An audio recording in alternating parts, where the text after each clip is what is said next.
อ๋อยังไงเปิดภาพมากก็ได้มือตึ๊บแล้วเนาะก่อขึ้นสูงเติบพี่น้องก่ออีกประมาณ3ก่อนพี่น้องเอ้ยทางหลัง3บ่3นับแต่เอาสิก่อขึ้นได้ยินบ่อีก3ก่อนพ่อทางหลังจบแล้วก็ให้มันแห้งแล้วเฮาก็ยังก่อนี่ขึ้นมาให้เจ้าเฮ็ดด่วนแล้วเฮาก็เทเอาเท่บ่เทและทับเทคานบ่เฮ็ดคือน้องบองกันเด้เททับคิดว่าเฮ็ดคือน้องสลีแล้วแต่ได้ไหนก็ได้แล้วแต่ได้มันแน่นนั้นก็แน่นคือกันเนี่ยก็น้องสลีก็แน่นได้เอาเนี่ยก็แน่นคือกันเพียงเลยสบายดีเด้อโดยสบายดีสบายดีเด้อโดยสบายดีทิมกี่ถึกบังสบายดีเด้อ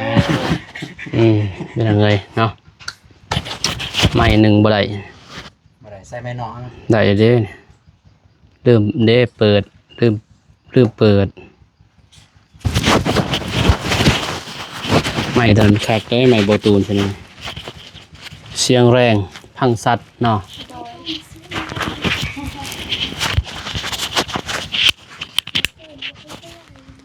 ยังไงเปิดน้ำมาทางนี้บ้าน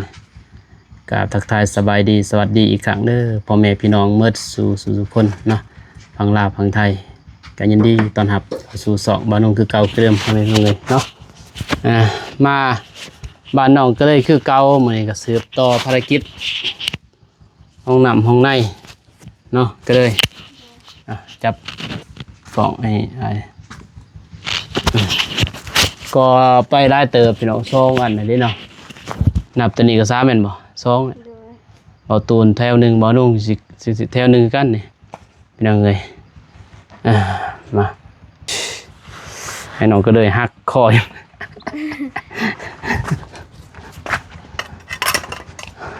สิเข้าไปเมืองอีกบ่สิเข้าได้บ่นี่สิเข้าไปแล้วบ่นี่ถ้าบ่คนมาก่อน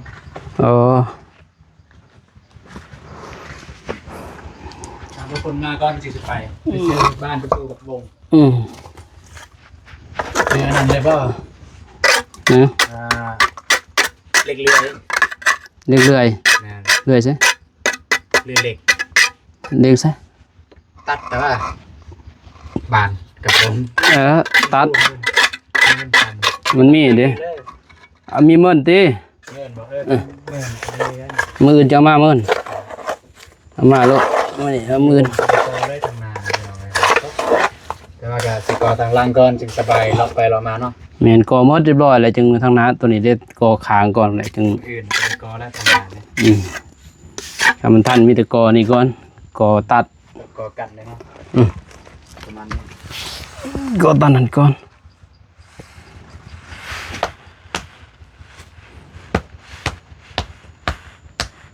กอไล่ก็บ่ได้ได้มันสูงเลยเนาะ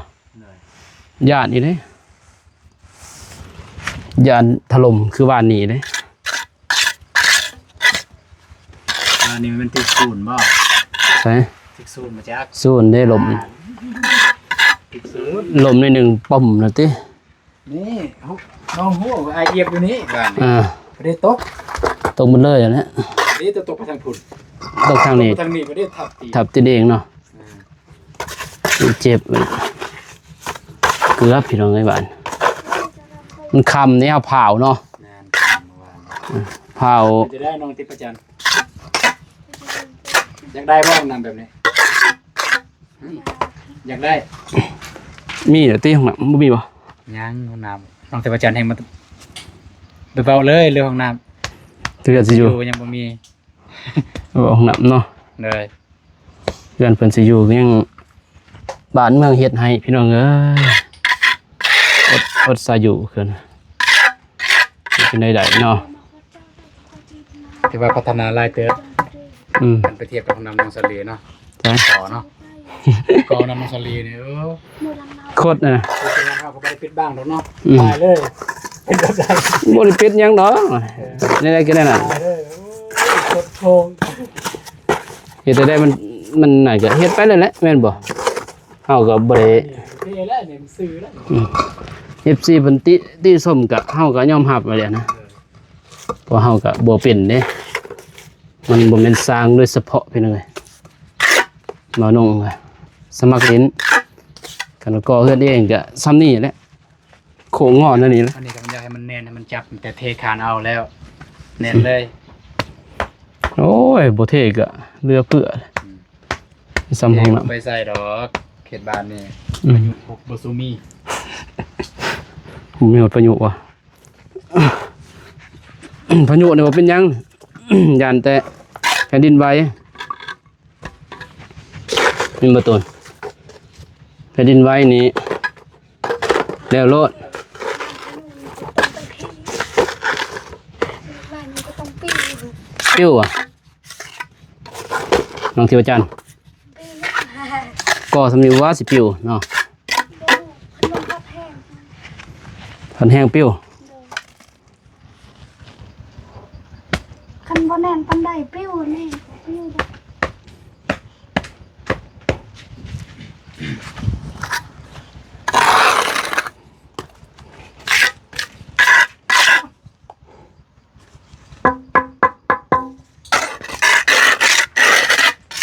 มันอยู่ในกรอบ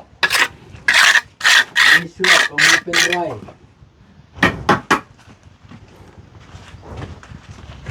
อุ๊ย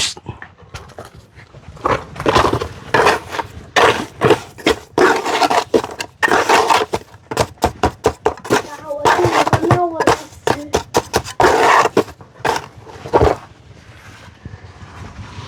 ดูเด้ไปเบิ่งเบาตูนเฮ็ดมื้อนะแท้ถ่ายลายมุมนี่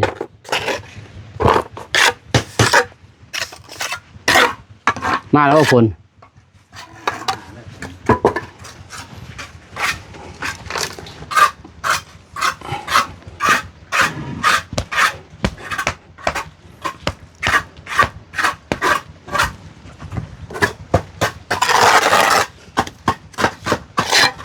ส่วนบนนี้ก็คือ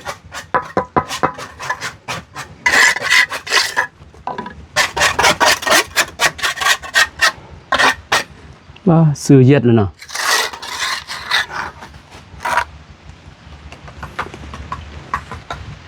ฝนมาได้วไปน้องเอ้ย ฝนตกแล้ว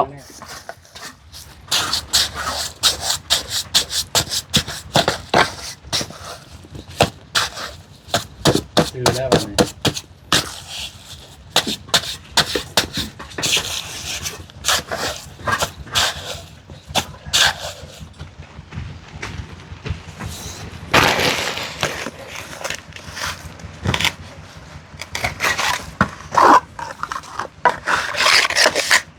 มาเด้อ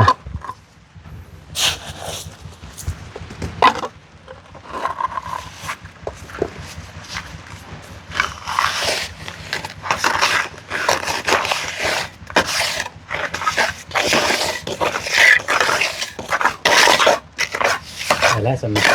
อืม มาจับมือ โอเค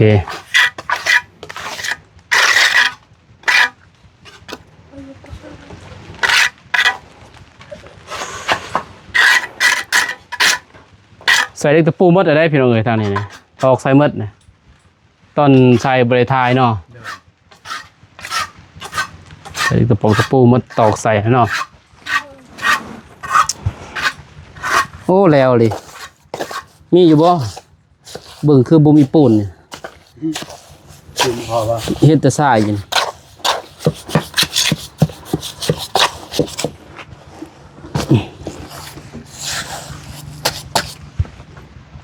พอแล้ว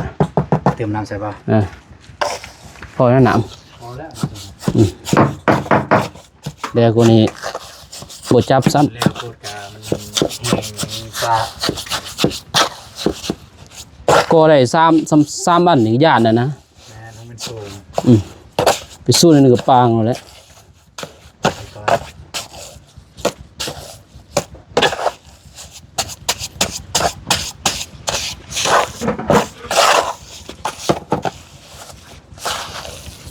ไปหาน้อง เอสเนี่ยนั่นแหละ ไปหาน้องพ่อนก่อนจังหน่อยต้องให้เงินก้อนพี่น้องเลยพอแซงเพิ่น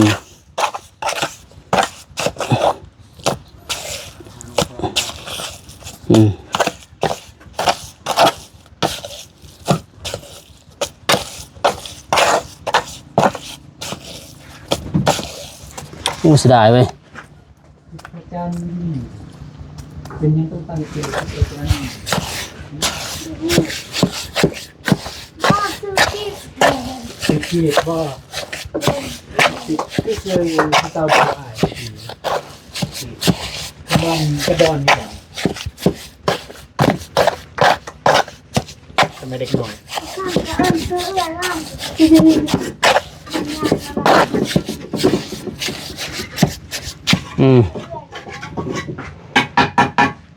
กระเดย สูงอีหลีบาน กระเดย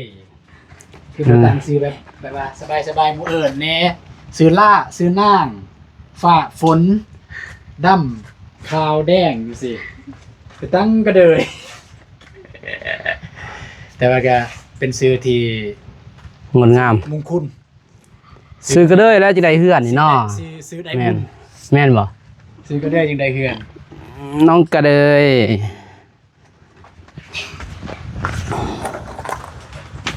เดี๋ยวไปเมว่าเฮาคิดไรบ่อยากตั้งซื้อม่วน โอ้ ตั้งซื้อคิดไรเลย เฮาขี้ไล่ตั้งซื้อบ่ม่วน อย่างน้อยก็ได้ไปตั้งซื้อมวนนะ โดย บ่เกี่ยวดอกน้องเอ้ย เกิดมาซาเดียวก็ได้เอ้ยหน้าตาไปหลายจะซื้อมวนพ่อ พ่อแม่เพิ่นตั้งให้ก็ถือว่าตัวม่วนแล้วเพิ่นจึงตั้งให้ก็เสร็จเลิศล้ำแหละยินบ่ โดย ก็เด้ยก็ถือว่าม่วนแล้วแม่เพิ่นตั้งให้พ่อเพิ่นตั้งให้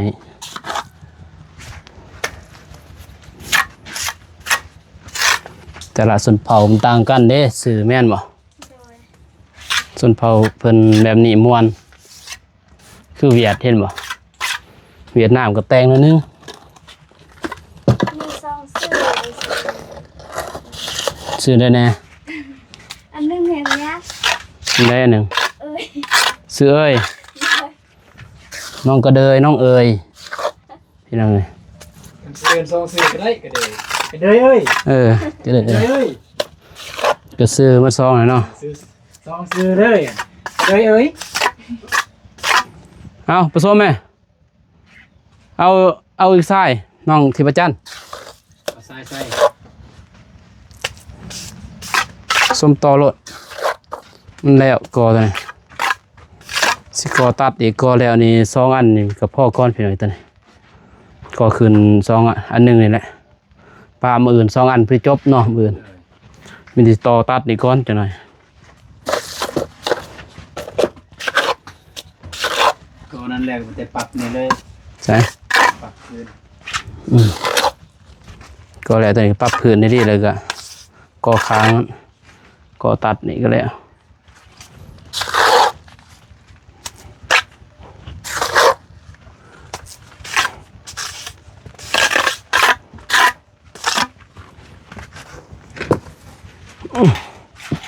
ใหญ่ไปใหญ่มาเนาะประตูตัวนี้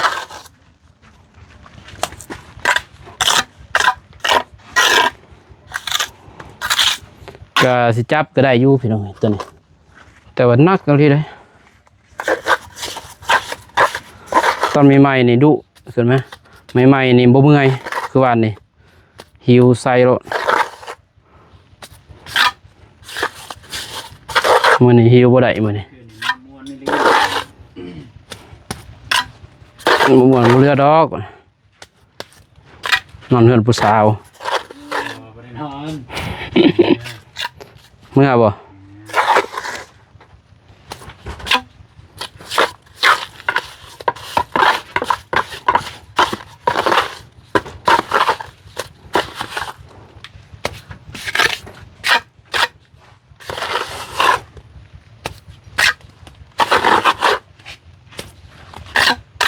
เห็นอยู่บ่น้องเอ้ยบ่มืดบ่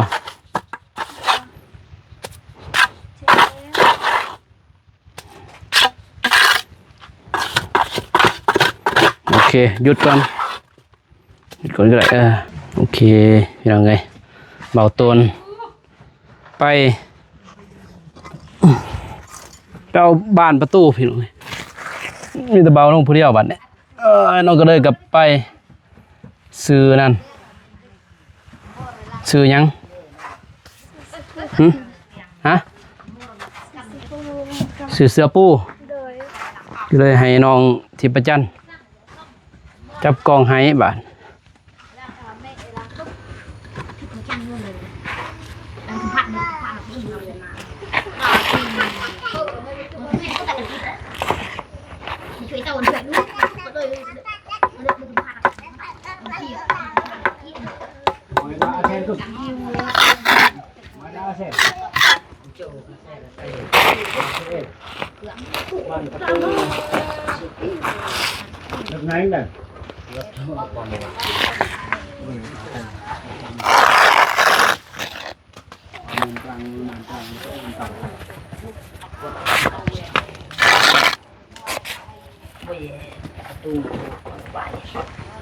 เอาไว้มาเลย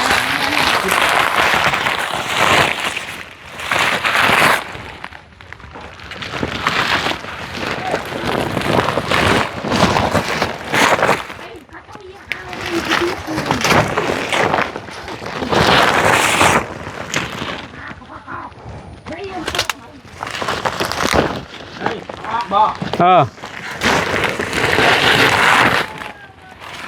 เอามือบ่ ออกเลย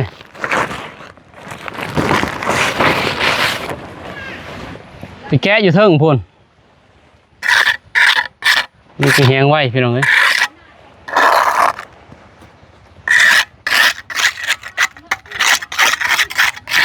พุ่นแกะอยู่พุ่น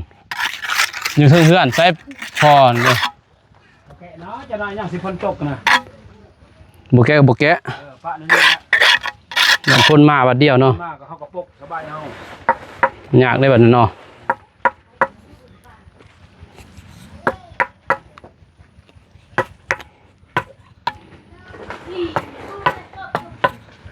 โอ้บ่มีไม่คำมันเขาในนี่ แล้วจากนั้นมันก็ลงเอง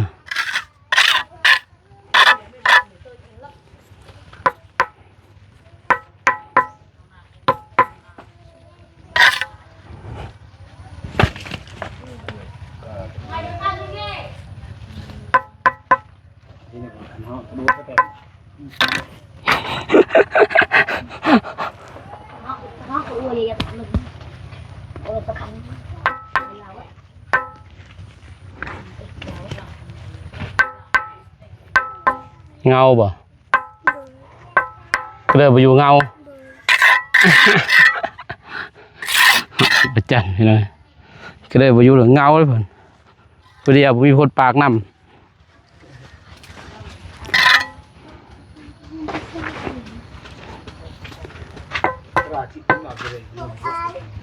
บ่เงาดอกเว้ยโอ้ยยังแต่ก็เลยก็มา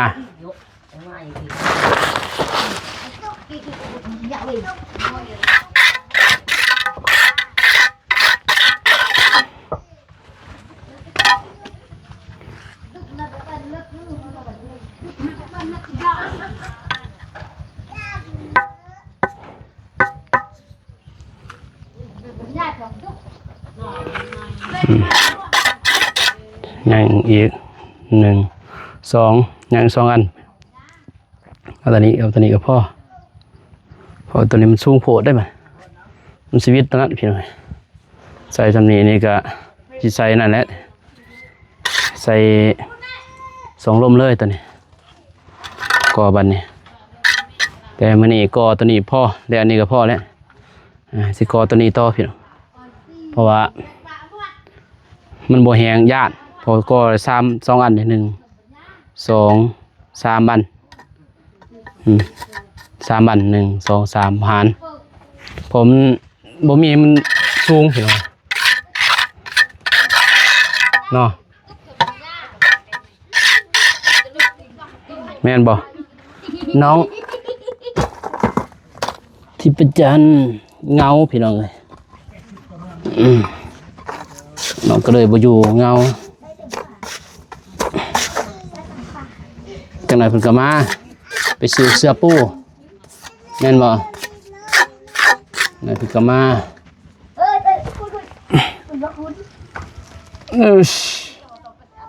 อ๋อ คุณ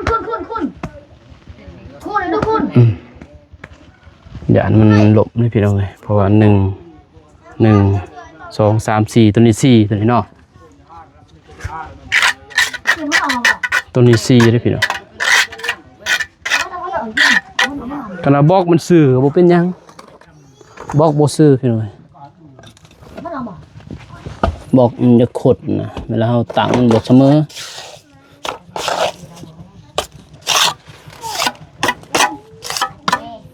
Bapan pun mai. Bapan pun pipak.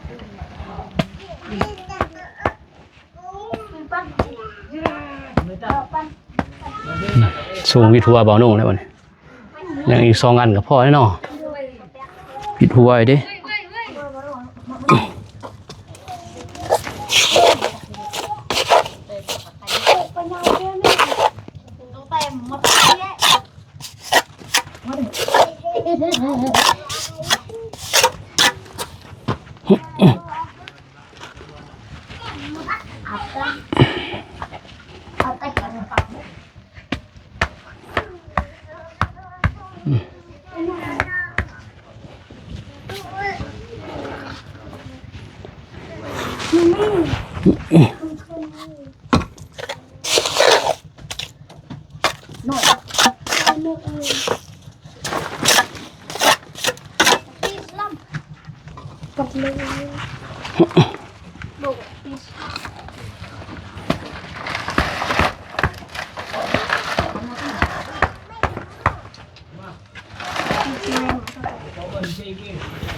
หออันนี้แล้วก็บกพ่อพี่หน่อยพี่อันหนึงตัดซื้อปะซื้อเย็ดเลย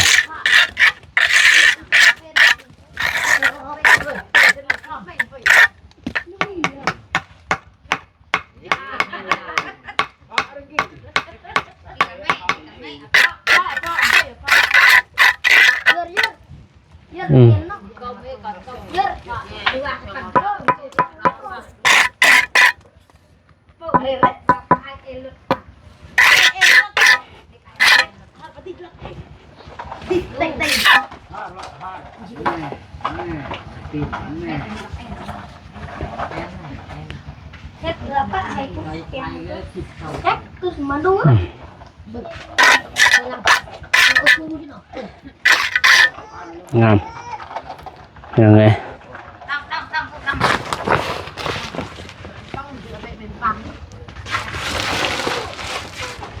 สูงแล้ว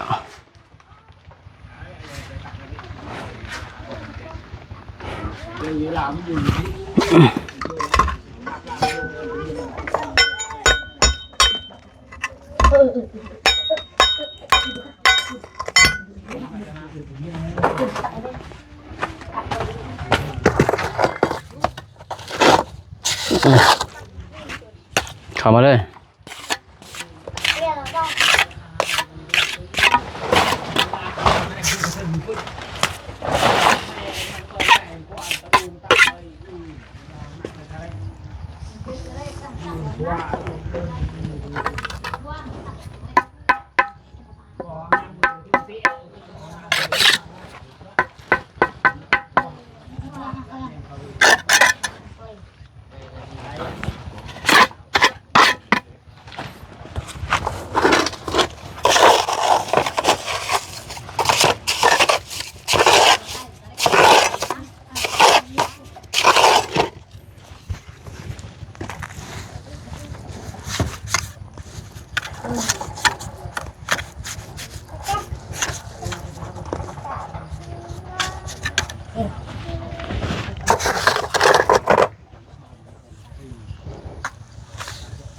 น้องเทพเจ้าได้เก็บบุกาแฟอยู่นี่เลย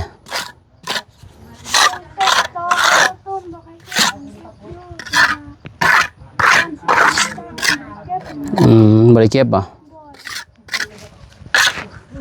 ช่วยได้มาเก็บน้องเขาบ่ได้มาเก็บกับน้องก็เลยด้วยเพราะว่าตัวนี้มันบ่ได้เก็บ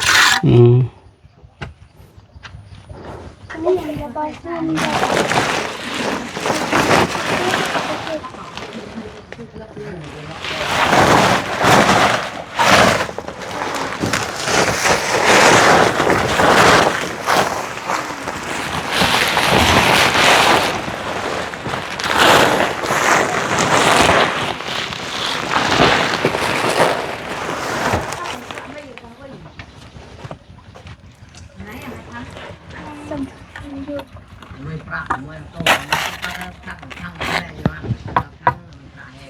สูงเ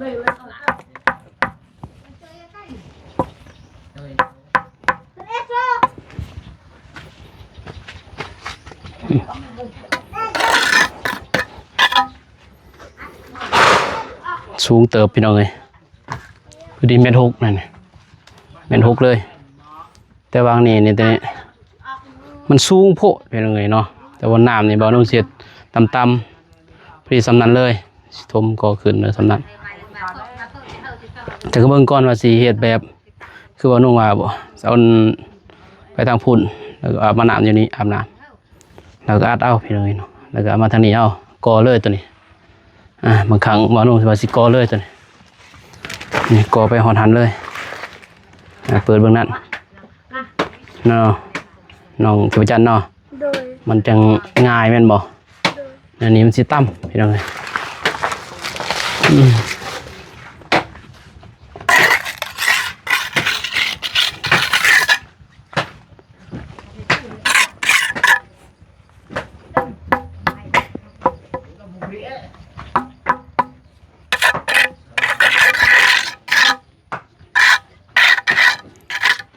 โบก็ได้พี่น้องเลยโบก็งามแล้วเนาะก็เลยน้องทิพจันทร์งามเนาะ โดย โบก็ได้สังสารสิอาบได้ 30อาบแล้วเนาะ โดย พี่น้องเลยมันจะสิแปลง ดีใจ ดีใจบ่ก็ได้ก็ดีใจเนาะ โดย สำเนียงก็ดีเลยพี่น้องเลยน้องทิพจันทร์ไปไทยใช่จ้ะจะไปไทยใช่จ้ะ โดย เล่นเข้าป่า ลานบุเคย บ่เคยไทย โดย อ่า บอกว่าได้กินข้าวได้ได้นึงเขากิน แต่มาเดี๋ยวท่านไทยบ่ หมามีโย เขาห้องน้ำเขา โดย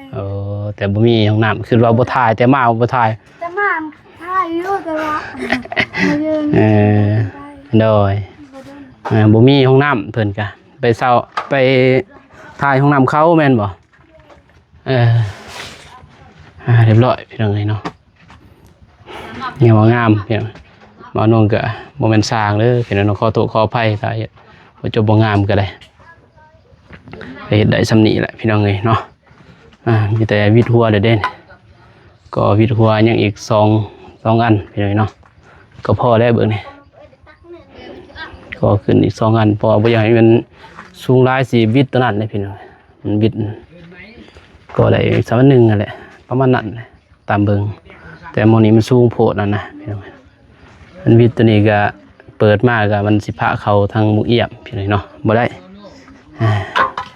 โอเคพี่น้องว่านุ่งก็สิปิดคลิปให้ถึงก่อนพอแม่พี่น้องเนาะพาเอาตูนเพิ่นไปเอาบ้านประตูพวกเอี่ยเพิ่นบ้านประตูนี่พี่น้องเนาะห้องน้ำนี่แหละไปกับบ่าวพลเพิ่นพี่เนาะมีแต่บ่าวน้องเองเฮ็ดผู้เดียวนี่แหละเฮ็ดสำใดๆกะสำนั้นพี่เนาะบ่อยากดอกน้องที่อาจารย์เพิ่นซอยเอาคลิปนี้บ่าวน้องก็ขอบใจขอบคุณทาง FC ทุกท่านที่เข้ามาเบิ่งมาชมคลิปบ่าวน้อง